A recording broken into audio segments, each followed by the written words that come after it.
Ma Mission TV, le miroir du monde. C'est mon entier, mais comme on dirait,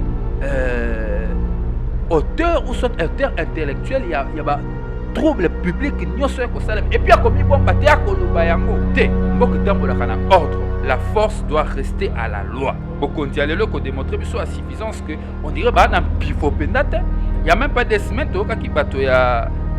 y a président Mwananse mais mec na ma campagne va sala ko bakoka ko sala et puis makambo tambola ndenge tambola ki toyoka ki ba avertissement toyoka hors perturbation ordre public et salami le parquet doit s'en saisir et faire son travail. Ils allaient normalité que un citoyen atangai ils a normalité qui n'a paralysé bandanu pour nazanani biso tozana esenga au na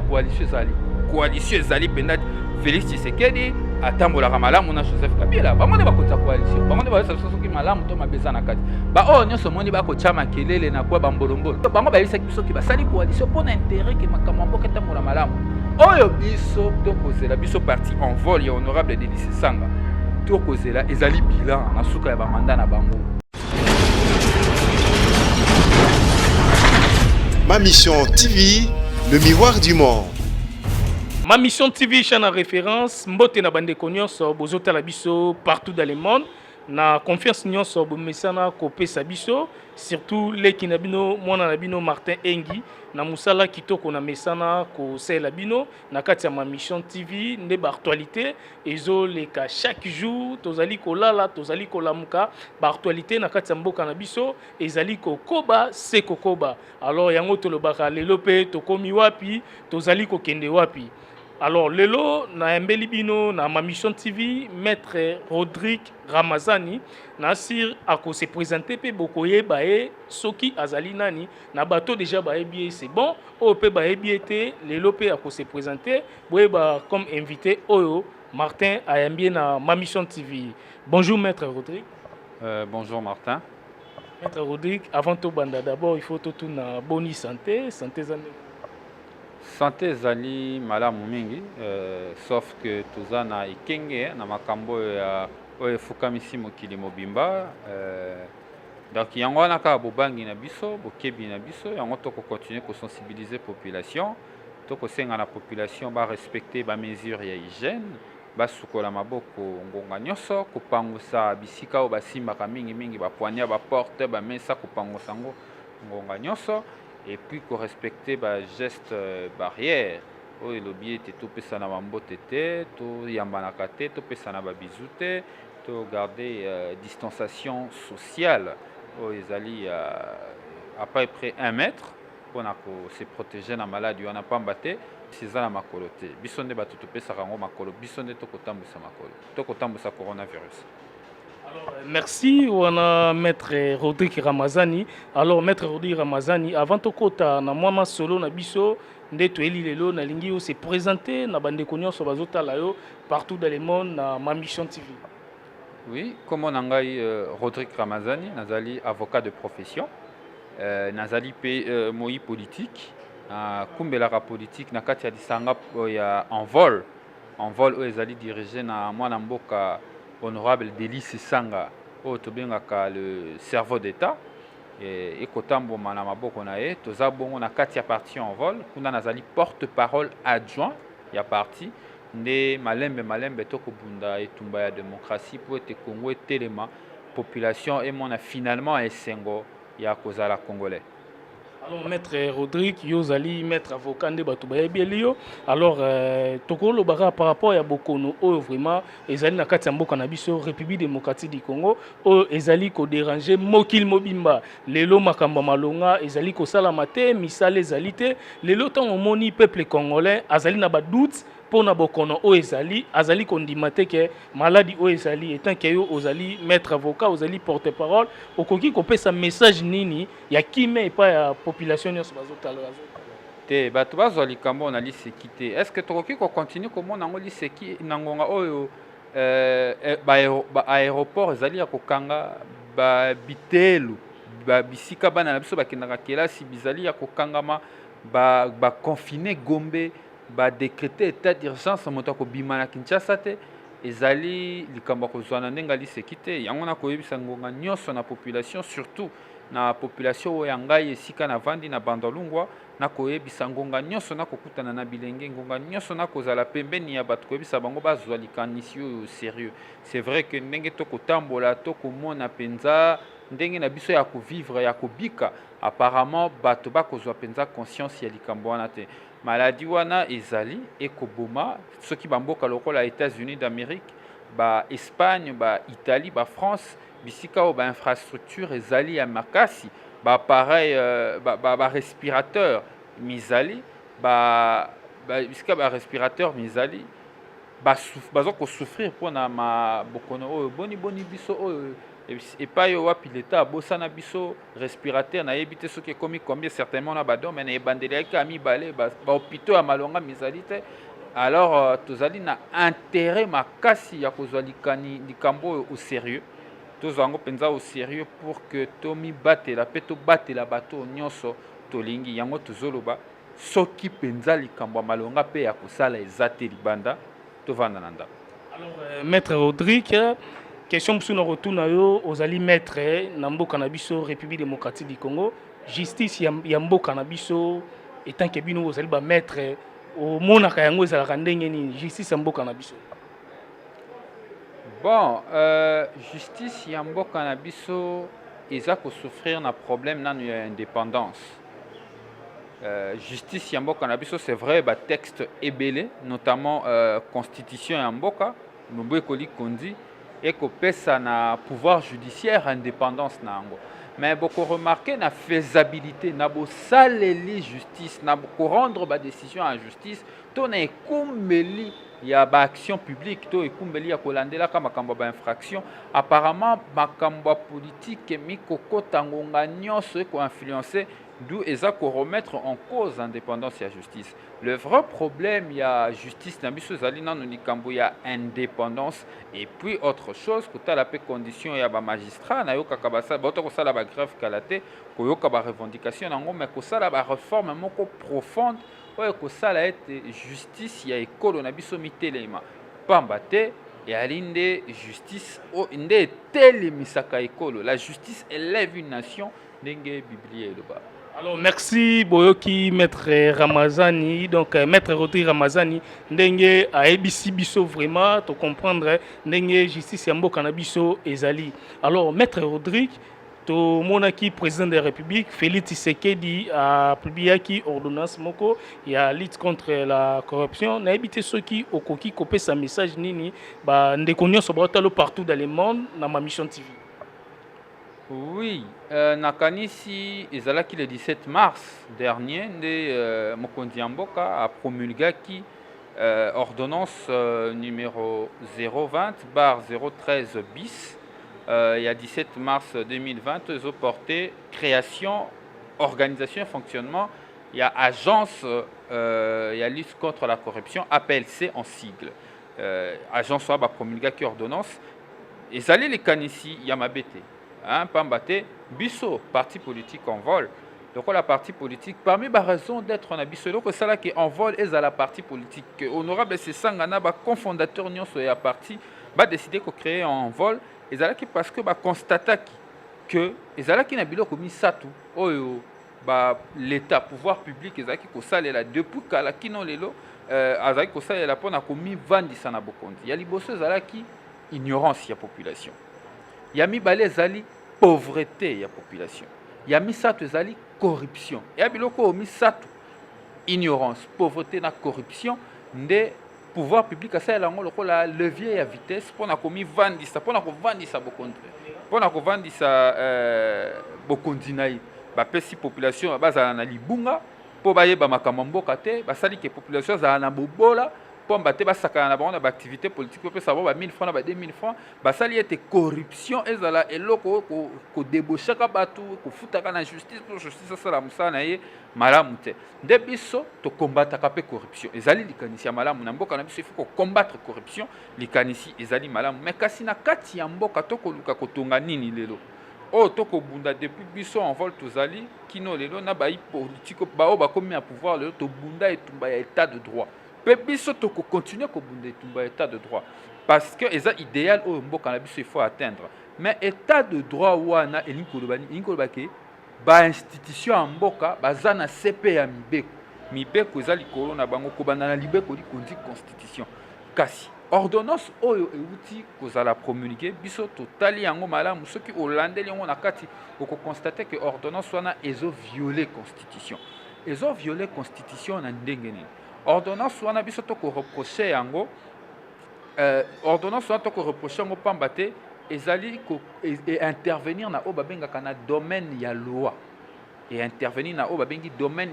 ya baparlementaire po tozala simple ekoti na esika oyo bakeli mibeko baparlementaire il faut bazwa badécision na kati ya constitution na biso eza na article 122 na article 123 ezoloba clairement de manière très limitée badomaine oyo ezali ya parlement oyo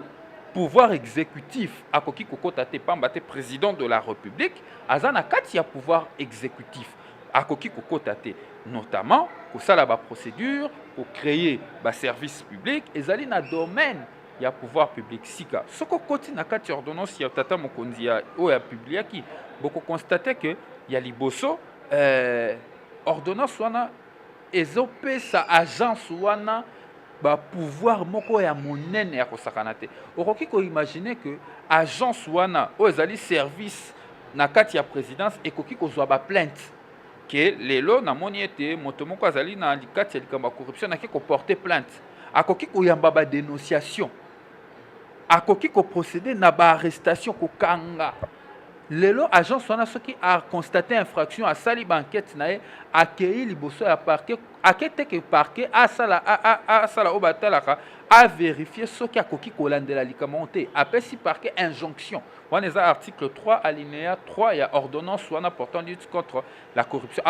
ordonnance wana epesi parquet ezopesa parquet obligation c'est-à-dire que dès que agence oyo eza na kati ya présidence esali bamakambo na yango elandeli makambo na yango na ndenge na yango aye na parquet pour que parquet asaisir avérifier kutu te aza tenu ya kosaisir malamu bazuzi mpo bazuzi bakata likambo ça veut dire dans une certaine mesure babotoli prérogative ya parquet oyo ezali ya kotala quand même opportunité ya poursuite opportunité ya poursuite ezali consacré na kati ya code ya procédure pénale congolais na article 144 mais sika awa eloko mosusu ezali lisusu mbeba makasi na likambo wana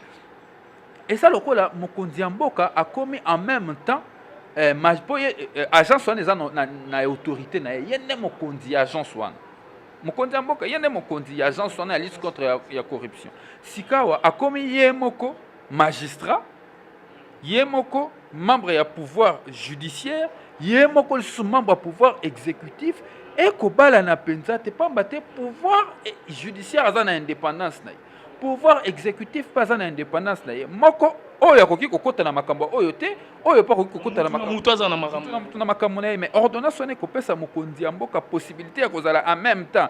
kolandela makambo ya baenquête koinstruire parquet asaisir mbala moko justice ozomona mwa mbilinga ezali mwa désordre moi désordre moko ezali ebele ordonnance wana et puis de deux baacte ya agence wana eza soumise na contrôle ata moko te ni contrôle parlementaire ni contrôle judiciaire oso imaginer gravité ya makambo oyo ezali ya solo il faut na reconnaître que bato basalaki yango bazali mato mayele mais mayele mabe pamba te bakimi mibeko bakobaluka au lieu que baloba initier des poursuites babi provoquer des poursuites donc bakosangisa kaka maloba bakombo bakobalola bakomanyola makambo pour que échapper loi éviter que mais il faut pas oser la moto mayele lisusu lokola honorable Delis Sesanga cerveau d'état na parti na ye bo ça l'appelle laboratoire bo ça le laboratoire ndenge biso tozali en vol bo kota na bozindo ya texte wana po o déceler ba makambo oyo ezali le non dit nde biso to déceler na kati ya texte wana to constater que de l'article 1er à l'article 3 et puis na ba disposition mususu agence wana za na ba pouvoir exorbitant o ezali dangereux pour la démocratie na biso yango wana biso tolobi to constater que ordonnance wana ya mokonzi ya mboka ezali inconstitutionnel tozali na devoir patriotique ya ko dénoncer. Alors merci Boyoki maître Rodrigue ndenge yebisi biso alors Francis Kalombo na tomona yipe oplibiaki ou bien comment pona ni na Francis Kalombo Oui, il y a solo tant que biso to sala qui le colobi de quoi likambo de ko confrère Francis Kalombo c'est eza makambo ya bato mayele makambo à droit eza qui tout à fait légitime. Honorable c'est ça qui déclaration na wana su o ya ko démontrer que ordonnance à mokonzi mboka ezali inconstitutionnelle azaki on le 20. Ndeto yaki on a 2 jours après ndeko Francis Kalombo potangi kombo na ye yaki pe na cadre ya débat ya science na débat ya droit yaki pe na cadre wana ko contredire pour na ko démontrer que ordonnance wana ezali conforme à la constitution. Mais biso na sima na yango ngai Rodrigue Ramazani pe nazwaki pe ngonga na nga lobi kaka nazwaki réaction ya Francis Kalombo na talaki yango pe nazwaki ngonga ya kopesa bien. Francis Kalombo alobi nini? Francis Kalombo alobi était ordonnance ya chef de l'État est respectée évidemment et il y a un cadre et article 128 de la Constitution article hollandais qui peut sa possibilité na pouvoir exécutif ya kozwa décret na nini wana te wana ezali ko mona makambo na ndenge ya malamu te yango biso tozwaki ngonga ya kopesa ya no to expliquer te. Pour comprendre l'article 28, il faut que tanga nanu liboso na ndenge ya kimia article 122, 123 de la Constitution. Si mana yango ndoko comprendre makamuni ezali na article 128 ya Constitution. Article 128 ezopesa na ndingisa te ke nini ekota na domaine ya loi te. Elobinde ke maemanso mizali ya domaine ya loi te. Pour makambu ya loi o ba parlementaire il faut intervenir eza limité. Nde balobi maemanso oyo ezali kokota na domaine ya loi te ezali réglementaire. Mais pour comprendre ma gymnastique juridique on est na ozonga na 2 dispositions na tangi liboso 122 na 123. Nde to yaki wana to répondre ndeko Francis Kalombo apesa ki pe exemple moko na zongo mbang po émission za ngonga muke apesa ki exemple alobi ete agence wana ezali comparable na ANER pe na SENAREF. Biso to yebisie tant du point de vue de la création ANER ezali créé par ANER na SENAREF et salami na ba loi alors que agence APLC et salami na acte réglementaire. Alors pour salami na acte réglementaire déjà du point de vue à régime juridique ezali régime juridique mon côté conséquence ezali été même ANER na ba SENAREF bazali na ba yambara ba plainte te ANER na SENAREF ba yambara ba plainte te ba salaka ba saisissaka ba obligeaka par cas saisir juridiction te. D'ailleurs ordonnance ya mokonzi mboka créer procédure ya sika o ezala na Congo te ezali pe na et violer article 122.6 ya constitution. Monte que zombouye pe mitou ya peuple congolais mitou ya population tantôt koto Francis Kalombo lobi boye tantôt koto zombouye pe mitou ya te population na comprendre pour na nini ekoki ko embrouiller ezali parce que population na biso mesana na politique ya makelele politique ya bato bazwaka ngonga te pona ko tiabwania poto tonga mboko ngala lobaka loko mingi oyeke Congo zali kanisi mamo abotinga aza muta bolomba na Équateur tato abotinga ali muta pa inkogila na Grand Bandundu n'est-ce pas soki totali pena na temps normal bakoza bato de mboka différent mais na makanisi ya roi Léopold alobi te asangisa na bato ba Kivu na bato ba Goma na bato ya Bakongo Kinshasa ekoma mboka moko ezani eloko ni esala Congo makanisi yango wana pe ekolo po tonga mezali te ke lelo na vandi liboso etando ike na bandi kofinga bato owana liboko tengama owana alataka veste Sankara de kuta bakota na politique alataka veste ya bien te owana asalaka est-ce que wana ezali makanisi ko tonga mboka te makanisi nde tongaka mboka bato onika oziko te liboko tengama te na lobi makambo na mona kana te fait sans pour autant kozala na considération to na likambo ya partisan ya kozala moto ya moto te na makambo nga na mona ka bayi politique basalaka. Or na bamboka ya solo na bamboka malonga makambo ya politique ya makambo ya bwanya ezali makambo to tie makambo na mayele to discuter soki babi gratuité enseignement yaka nde ko discuter makambo ya gratuité enseignement ko ya ko finga bato te ke o wana na mona ki mwasi na yaka pembe mwasi na yaka mwindo mwasi na yaka boy na mona ki azabo ya zamoyibi jour wana baza bentérêt na bango ba yebi ke so ba fingi bongo ba cheka azui mbongo na gouvernement po politique ya mboka na biso koma finga ba choka ba kotso boloko ba bimiso ba peso muki ofandikala yango na lobi te lokola bato ba mesana nde na bato ya politique ya bololenge wana nde bato tokanisi ete yango nde idéal politique ke po lelo nga rotoki ramazani nasala politique ifo navanda na etando ike ndenge otuninga likanisi ya ndeko Kalomo na banda kofinga ye te tokofinga na te bato mayele babundaka na mayele ya yokaki likanisi honorable Sesanga aye pe na bwani oyo ye nga pe nayoki bwani oyo ye na ye pe na bwani oyo nanga moto mosusu pa koyoka bwani ya mboka etongamaka bongo tina suka nango nde babaka c'est des chocs des idées que jaillit la lumière mboka etongamaka na makanisi ezali te na mafinga na ndenge olobi wana nayoka pe koma kopi ya ndenge wana bato basa bon il faut pe comprendre que bato bayike pe bayaka politique mpona koluka mosolo na politique bayaka koluka mosolo te na politique bayaka ko servir mosolo okoluka ngo na mosala yo salaka yo za mopandisa ngo okosala mosala na yo na fin na suka ya moi bapesi yo mwa likuta na yo nde koluka mosolo sima okosala politique po na suka mokolo kozwa bokonzi ozo makanisi o eza na bongo na yo otiango na place po esala nini ebongisa société po tokokisa o ezali devoir na biso bakongolais toyembaka ngo na hymne national léguer un Congo meilleur qu'avant. Alors, merci, maître Rodrigue Ramazani. Alors, problème est ça, lelo na Katsambo Kanabiso, likambu ya ne mona semi o vraiment azana ma campagne kuna na minute chotozo betali solo balobi plus de 1500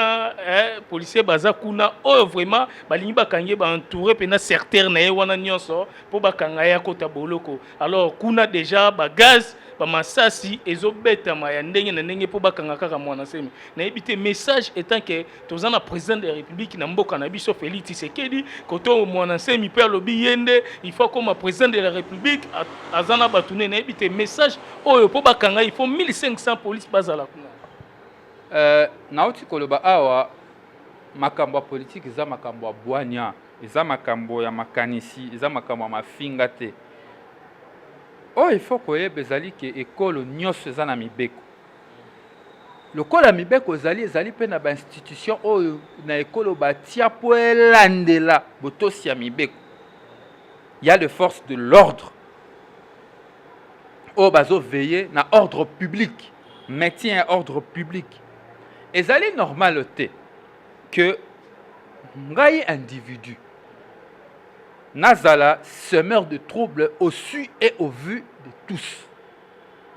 Au su et au vu de tous. Beso na envol, barobomaka biso kaka pona likambo ya principe. Soki ali malamu, i. Soki ali mabe, te. E sepelisa mokili. Poto koloba makambo kaka te poto sepelisa bato. Po biso tokanisi ete politique azali wana ne pona kolakisa population nzelo esengeli kolanda. Non pas population elakisa nzelo esengeli yalanda. Nzelo esengeli kolanda ezali nzela ya respect ya ba principe na respect ya mibeko. Lelo to constater na kanisi bato nyonso bayebi ba fait ete mwana ntemi comme on dirait auteur ou soit auteur intellectuel ya ba trouble public nyonso ya kosala et puis akomi bomba te akoloba yango. Yango la tolobi apparemment l'état na biso eza na problème. To komi tout na l'état ekei wapi parce que l'état a un devoir ya ko protéger population ko protéger kaka mwana ntemi te mais ko protéger population nyonso na ba voisin ya mwana ntemi na bandeko ya mwana ntemi na bana mwana ntemi na mwana ntemi yemoko.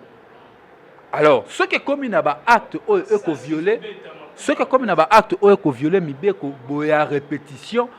L'État a commis inexistant, l'État a zali di soute, mais le pouvoir public est commis faible, évidemment. Et zali na image, il y a actuel pouvoir. Beaucoup de dialogues ont démontré à suffisance que on dirait bah un pifo pendate, un pifo pendate bah na ngote bah kozanga un pifo pour na ko intervenir pour na ko vandi samboka na kata kimia, mbiki ikeleki mbilinga mbilingeleki. Te mboka tambola kana ordre, la force doit rester à la loi. Moni nombre ya ba policiers batonde belé kuna masasi ezobeta même na quartier wana ba voisin bazali batu bazali ande na ndenge bana baleka kame na temps auto zana bokono ezo déranger mboka mobimba ole calmer za la metomoni kuna et comme on dirait guerre na mwana nsemi ebite message ko pesa na bandeko bazana ma campagne kuna oyo masasi pe ezali ko kitana batol na bango te message que population azana likambo te moto ana likambo yali l'état.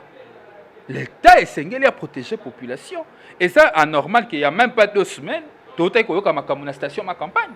Il n'y a même pas 2 semaines, tu as vu qu'il y a président Mwanante, mais il y a ma campagne, il y a Et puis, makambo tambola ndenge tambola ki toyoka ki ba avertissement, toyoka or perturbation ordre public et salami. Le parquet doit s'en saisir et faire son travail. Tout le monde est président, c'est que vous reconnaître as président mboka na biso, bien moi le baraza a comme président de la République démocratique. Mais ndeko monante mais za président un parti politique, ndenge moko na président honorable Dedi Sesanga, président Jean-Pierre Bemba, président Moïse Katumbi, président Martin Fayulu. Yo lingi na sala lokola bato nyonso ba mesana ko sala. Te bo mesana nde na bato ndenge wana. Ngasi ko na muta ndenge wana te. Hein? Des deux monante mais le président monante mais moninga nanga te.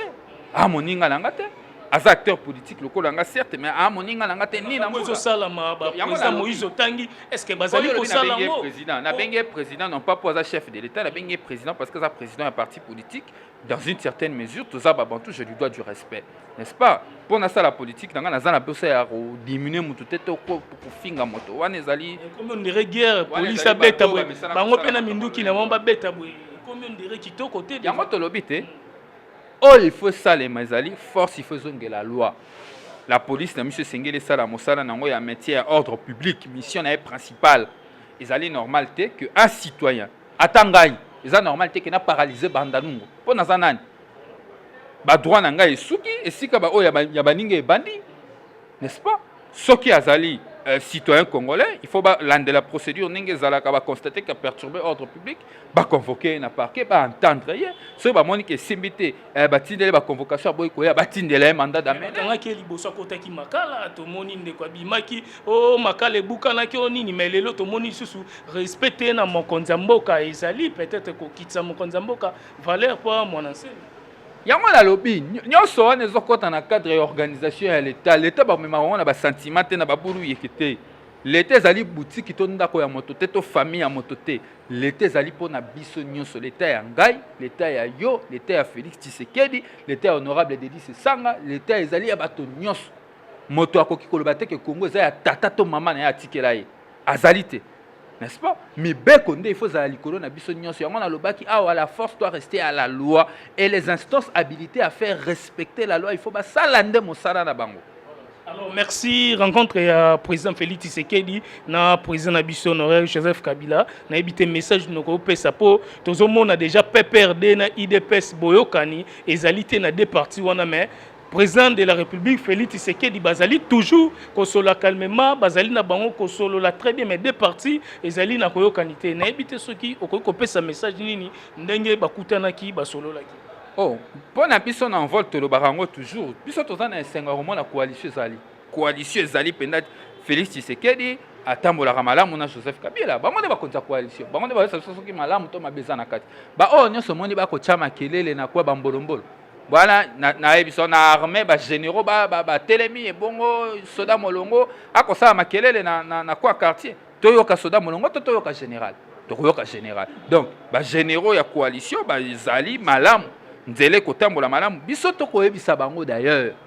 ke baye ba ete baza na coalition bango ba yebisa biso ke basali coalition pour intérêt ke makambo mboka tambola malamu oyo biso to kozela biso parti en vol ya honorable Dedi Sesanga to kozela ezali bilan na suka ya ba mandat na bango po mandat wana ezali ya coalition FCC cash bo bosa na kate eloko bato bakanga yango FCC cash bazali famille politique moko distraction ya basoda mbolombolo boyo kate wana ba mbolombolo ba ebeta makambo ko le kate Joseph Kabila na ndeko na ye abenge partenaire na ye alternance bakutanaka bambelaka babouteille ya champagne babetaka masolo ya mboka basambelaka esika moko ezali bien tomoni basambelaki esika moko te na mo tomonaki ngai te nalobi boye tomoni bango na bamilili bakosambela mpo na mboka eza malamu eza mabe te ezali malamu ezali mabe te yango biso tolobi il faut continuer na démarche na bango mais po bayeba ke population kozela bango na bilan mais basoda ya molongo bagénéraux bakoloba bagénéraux baza esika moko basoda ya molongo batika kodistraire population po entre bango na entre bagénéraux na bango basoda molongo nani ayebi eloko te bango nde basoda molongo bayebi eloko makambo koleka te or bapartenaire na coalition yo si oyoki na gouvernement moto alongo po coalition kotambola te siko boyebisaka ke coalition ekosimba te na likambo nini wana ezali basupputation bamakanisi ya mitu ya bato biso tolobi Joseph Kabila Félix Tshisekedi FCC cash ekotambola malamu mingi mpenza. Alors merci wana bozomona maître Rodrigue Ramazani donc vodi c'est le système Azumpe pour et ça la bien. Alors merci vraiment bouti kolanda biso. Alors maître Lisolo to comme nasuka émission na biso mais ça na question moko nazo tuna yo par rapport à Vital Kamerhe au Azali directeur il y a cabinet chef de l'État. Lelo oyo tona tuna ko liboso na bi est-ce que justice ya mboka na biso et salaka mais to moni lelo oyo baza ensemble na cash o peut to moni tam susu Joseph Kabila na président Félix Tshisekedi bazo kutana bazo sola bien mais muninga na bango moko ya cash akoti lelo boloko na ebité message no kopesa batu bazo landa oyo koloba na dossier ya Vital Kamerhe ya liboso il faut que saluer na nous courage vous allez non mettre avocat déjà il faut que saluer courage à parquet parquet Nabiso est décidé qu'au sous mandat d'arrêt provisoire président Vital Kamerhe ou Azali directeur ya cabinet à Tata Mokonzi Mboka et to constater tout le monde yango biso nyonso to yoki kezali au regard ya ba fait il y a 100 jours mais il faut ko yebisa na ba Mboka ba côté la biso était instruction na parquet zalaka inquisitorial ingo ba ezara secret instruction na parquet zalaka secrète moto ayebi makambo kolega na kati ya parquet azate biso nyonso to ko rapporter libande ya masola balabala ngala monaki convocation ba publiaki na réseaux sociaux na peut-être son européen sango confiance ba komaki ata tinani ba convoquaki était mais to ko yoka nde bato ba koloba eloko ba convoquaki moto ayebi tina ba convoquer Vital Kamerhe et ara parquet ya matete parcours de parquet après la cour d'appel à matete ne yebi pourquoi c'est que soka yebi pourquoi c'est que vérité a bimisi en hôtel devant ya parquet a salaka makambo na ye na kuku ba audience makambo justice so comme na niveau ya ba tribunaux cours de tribunaux de comme ka public pour l'instant moto ayebi tina o Vital Kamerhe azali na kati ya boloko azate nyonso boko mona bakokoma et ba masola balabala ngai d'abord un tant qu'avocat na koki kolanda yango te n'est-ce pas ce que zali pona ba fait ya détournement makambo 100 jours malamu mais nga na yebi te na tangi dossier wana te na yebi te loko nini motivaki parquet echaye na sous mandat d'arrêt provisoire n'est-ce pas ekoki kozala pona dossier à 100 jours parce que na lobi bien ekoki kozala pona dossier à 100 jours parce que tout le monde qui ministre de la justice après ça qu'une injonction na parquet matete à investiguer sur makambo dossier il y a 100 jours mais pour l'instant nous avons sous réserve n'est-ce pas wana ezali ya liboso et puis il y a mis balé ezali été dossier ezano na niveau ya parquet aza sous mandat d'arrêt provisoire tout comme peut bakoki ko classer dossier wana sans suite. Parce que parquet, à un pourvoir, il y a appréciation, il y a poursuite. Dossier communal, na soukate, biso to lobi boye, na kati parti en vol. Donc la dossier zana nous na niveau instruction, tina ko sala commentaire nango ezalité. Oh il faut par contre que senga na ba magistrat ya parquet zali basala musala na bango na indépendance, na conscience. Basala musala na bango na indépendance, na conscience pour être influence ya politique et kotate. Batika par kasala musala na etina suka comme ça to ko commenter sur base ya ba résultat oyo ko bimana suka ya ba enquête na bango bon mala peut comme na suka bo ba dessiner on va casser dossier sans suite siko makele le nyonso bato basai na TV ba lobby siko tina nango nini n'est-ce pas o comment la peut bo ba décider ba saisir juridiction so ba saisir juge compétent entendre to yoki ba fait ça peut-être oh biso to ko kanisa te n'est-ce pas yango to lobi boye ba dzuzi ba sala mosala na bango totika justice non na sa mosala na ye enquête ça non à niveau il y a instruction à ce niveau commentaire ya ko sala penza ezali te. Alors merci maître Rodrigue Ramazani to comme na souka émission na biso alors on a lingi juste au pesa numéro de téléphone na bande kotu bazali banda o pe bakoy ko benga yo pona ba makamsusu o bisa il y a liboso pour un numéro de téléphone, na ticket lieu de voir, ceux qui bandeko ba moni ete ezali malamu que tous allent en contact, ba koki ko benga ndeko Mathieu, ko benga ndeko Mathieu, ndeko Martin, ako contacter nga to ko yeba ndeni to sala pour que to solo là. Oyami balé deuxième message pour na bandeko nyonso ba kotala biso, il y a liboso ezana pour na ba autorité en mboka. To yoki ba polémique eleki mingi na kati ya gestion en mboka, to ko senga na ba autorité en mboka ba yeba ete makambu ya l'État babimisa ngo na balabala te bakomi ko désacraliser l'État ba désacraliser pouvoir public ba institution ba konzo bazana kata ba institution bazana ba cadre approprié ya kokuta na ba solo la soki divergence ezali pamba te ezali problème ya l'état ba position na bango ko déstabiliser école mobimba tous na sali appel na responsabilité na bango bazala un peu plus responsable ba éviter biso ba scandale ba 7 millions ya ba institut tout ça qui réunion institutionnelle makamwana to yebi yango te ce n'est pas propre pour na intérêt ya mboka ya mi balé ezali o na kosenga na ba politicien nyonso ya mboka basala lokola honorable de Dédis Sanga o asedaki ba émolument na eko bana mois d'avril kino mois de décembre apesi yango na intérêt ya riposte ya coronavirus pambate esengeli na biso ba congolais nyonso tozala solidaire alors na ba congolais nyonso ba citoyens congolais nyonso to kosenga bango tozala na kati ya solidarité wana tozala na kati ya solidarité ndenge l'honorable de Dédis Sanga alakisaki nzela apesi o aza nango ya motuya salaire na ye ya kidéputé alobi population azwa po population ne mutu akomisa ye député population ne na ngongo aza na besoin mosolo wana tolobi teke badéputé mosusu to bato mosusu mpe bapesa basalaire na bango moto na moto na esika azali na eteni oyo ali asala oyo ye akoki kosala po ete asunga l'état oyo aza na mosolo te lelo ya kosunga biso po togani. Alors merci wana ezalaki maître Rodrigue Ramazani oyo lelo Martin Engi toyambi lelo na ma mission TV po ayebisa biso ma ezali koleka na kati ya mboka na biso République démocratique du Congo boyoki nyonso alobi soki bozali na besoin ya message to ya kobengisa to sane lisusu émission na plateau bobengi numéro na biso ya WhatsApp ya wana na ma mission TV tozali toujours pona koyebisa bino kolarisa bino pe ba actualité nyonso ezali koleka na kati ya mboka na biso République démocratique du Congo botika malamu boza toujours branché na ma mission TV chaîne à référence. Merci. Ma mission TV, le miroir du monde.